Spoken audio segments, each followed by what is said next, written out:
Morning students. Today our topic is liberals, radicals and conservatives. उस समय जो हमारी सोसाइटी में अलग अलग विचार रखने वाले लोग थे, कुछ चाहते थे कि सोसाइटी में धीरे धीरे रेडिकल्स चेंज आए, कुछ चाहते थे वो लिबरल चेंज आए, कुछ चाहते थे रेडिकल चेंज आए और कुछ चाहते थे कंजर्वेटिव चेंजेस आए।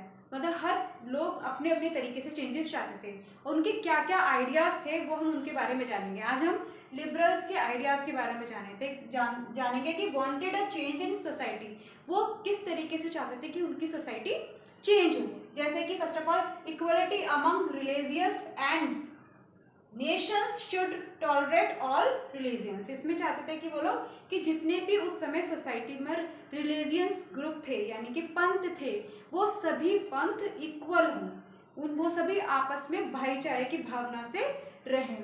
And nation should tolerate all religions, और जो सारे रिलीजियस थे उन्हें गवर्नमेंट जो है वो टॉलरेट करें, ठीक है। और सभी को प्रेम मोहब्बत से रहने के लिए, सभी रिलीजियस को रहने के लिए मतलब आज़ादी दे दे, इक्वलिटी दे दे, इक्वलिटी मिल जाए, ठीक है। Oppose the uncontrolled power of dynastic rulers, यानी कि डायनेस्टिक रूलर्स यानी कि राजा के बाद उसका बेटा राजगद्दी संभालेगा, फिर उसका बेटा, फिर उसका बेटा।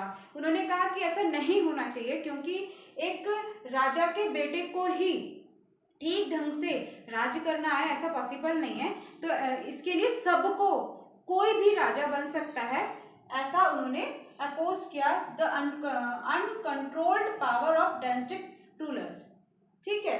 And liberal believed that individual right should be protect against government, यानी कि ये लोग लिबरल जो थे वो इस बात पे बिलीव करते थे कि जो उनके इंडिविजुअल राइट्स हैं उनको प्रोटेक्शन मिलनी चाहिए, किससे? अगेंस्ट गवर्नमेंट के, ठीक है। And argued for a representative elective parliamentary government, कि लोगों को अपना नेता चुनने का भी अधिकार है। नेता चुनने का तो अधिकार है लेकिन यहाँ पर डेमोक्रेटिक गवर्नमेंट नहीं है, ये डेमोक्रेटिक नहीं कहलाएगी। Supported judiciary which must be well trained and independent, और यहाँ पे बताया कि जुडिशरी जो होती है वो वेल ट्रेंड होनी चाहिए और इंडिपेंडेंट होनी चाहिए। अगर ये सब आइडियाज होने पर भी जो लिबरल्स थे, ये सोसाइटी के ऐसे लोग थे जो इस तरीके से चेंज चाहते थे।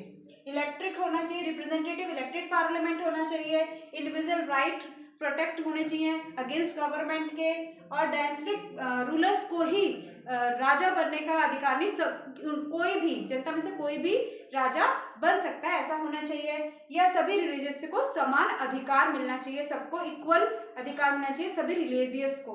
इस तरीके से वहां पर इन लोगों के आइडियाज थे, किसके थे? लिबरल्स के थे। लेकिन इन सबका मतलब ये नहीं है कि वहां पर डेमोक्रेटिक थी। क्यों? क्योंकि because they did not believed in universal adult franchise, और ये लोग यूनिवर्सल अडल्ट फ्रेंचाइजी में विश्वास नहीं करते थे। And wanted only man with property, जिन मैन के पास प्रॉपर्टी है उसे ही वोट देने का अधिकार होता था, वुमेन्स को नहीं, और ना ही किसी गरीब व्यक्ति को वोट देने का अधिकार होता था।